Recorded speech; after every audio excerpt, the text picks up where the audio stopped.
Nice sunny day here, nearing the end of July. And we see the lower garden. Still the bricks that I haven't been able to work on. Up above that's the upper garden. You can see you can see the potatoes down towards this end. You should see the runner beans kind of climbing over that fence. Down towards the far end we see a few of the fruit trees. I'll go out and we'll take a quick look at the upper garden after this video on the lower garden. This season is really an abbreviated garden. Everything was from starts. Well, I could say everything, but many things were from starts. The lettuce and carrots weren't from starts. Most of the things on this end weren't from starts. The large plants were from starts. The beans here were from starts. You're climbing up the fence up above. The runner beans were from starts. These were from starts. The zucchini was started, so was the tomatoes. The lettuces and the carrots were just started from seed. Yeah, I'm coming out here to pick some lunch. I think I'm going to get a carrot this time too. I haven't been picking any of the carrots, except for thinning them out. There we go. That's a decent looking carrot. Been pretty tasty. You have to be careful about not getting too much. In the past, I've put too much nitrogen on the carrots. They don't taste very well, and they get kinds of problems. Yeah, let's quickly go through the garden. A lot of things trying to bolt, even with the Velbond type cloth over it. The flocking. So even with the flocking over it, it's still starting to bolt a bit. I really need to start another set of lettuce and get it going before the end of the season, so that I'll have lettuce into towards the end of October. Probably plant some more kale as well. Mrs. RH likes the taste of this purple kale, but it sure isn't nearly as prolific as the other kale we had last year. I never get enough carrots.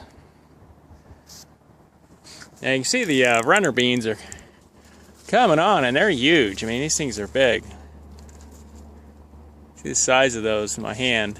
Still very stiff. They're not quite ready yet. And we've got some other beans. Here's the regular green beans, and they're about ready. Yeah, actually that one's that's like ready. I think I'll take that in with me, and Mrs. RH can check it out and decide if she wants to get the beans going now. And the arugula, also called rocket, I mean, it just goes crazy. It just rockets up, and it's a real problem. I have to keep trying to cut it back. I need to cut the tops of all those off. To me, it's too bitter once it shoots up. Zucchinis, man, I got a whole refrigerator full of zucchini in there. Not zucchini, excuse me, yellow squash. See, I got another one right there. Another one there. Oh boy. She's being inundated with squash. We'll be taking it down and giving it away.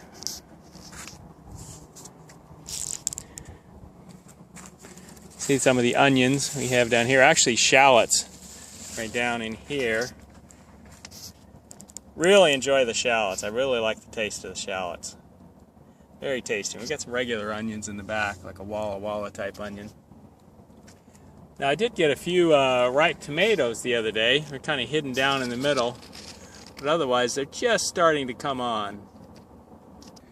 I think this type of a green squash plant has about had it. Look at the underside of this leaf, and that is not looking good to me. It's kind of looking like it's going to be hitting towards some powdery mildew here. Yeah, that's kind of looking, let me get that guy out of there. That just don't look so bad. I'll have to spray some copper, some antifungal material on here. I'm not real wild about the curly leaves on some of the tomato here. That concerns me. Because I've had these things get hit by a blight, powdery mildew, and some basil. Really enjoy making pesto out of that. Quite enjoyable. Some more tomato plants. We got a few tomatoes in there.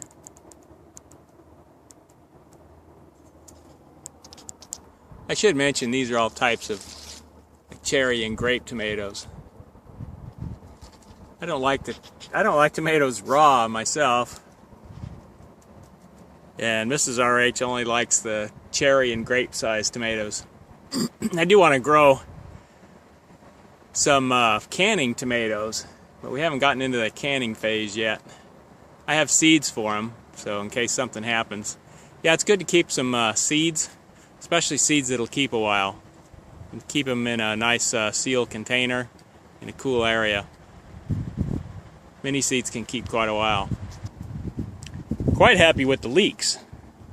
See, these leeks are very tall. That's see if I can get my my hand up here so you can kind of see, get an idea.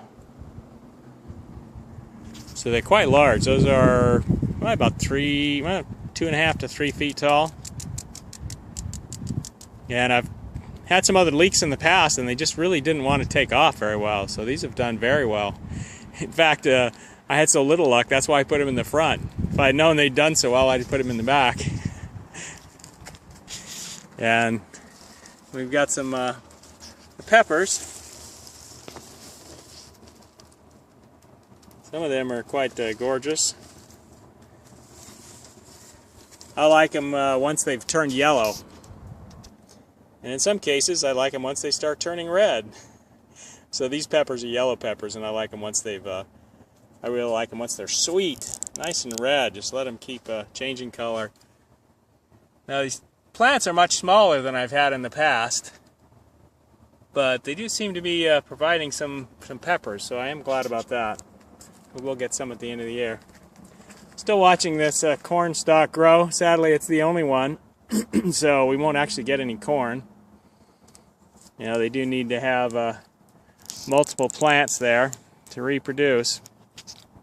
It's so sad. I had a whole row all the way from down where that tomato is, all the way to the to the end of the bed. Somewhere at least 50 seeds or so, and they just got wiped out by a combination of birds and pests. Next year, I actually will plan on taking this whole. I still have to put the gravel and the stepstones down in the middle here. But then I plan on putting a screen actually over the top of this whole thing, prevent the birds, and then I won't have to mess with the bird cloth on this. And I'll be using the Velbon in many cases too to prevent critters from getting in. So more pepper plants, and they're reaching, I'd say, 2 to 2.5 feet tall. I say they were quite substantially higher last year, like up about where my hand is. It was much warmer last year, and somehow conditions were just better. Well, that's right, and I grew them from seed. Now I watered this bed, was it yesterday? Yeah, I watered it yesterday, and it looks quite dry right now. But you only have to go down about 1 inch, and then you'll see that it's moist down underneath.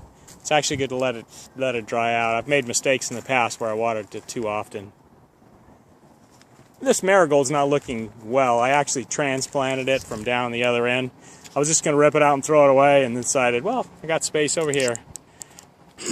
We'll see if it makes it.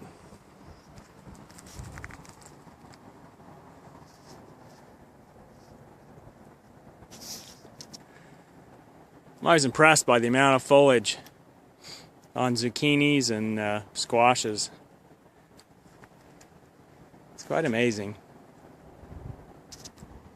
The mints aren't really liking the warm weather when we get into summer.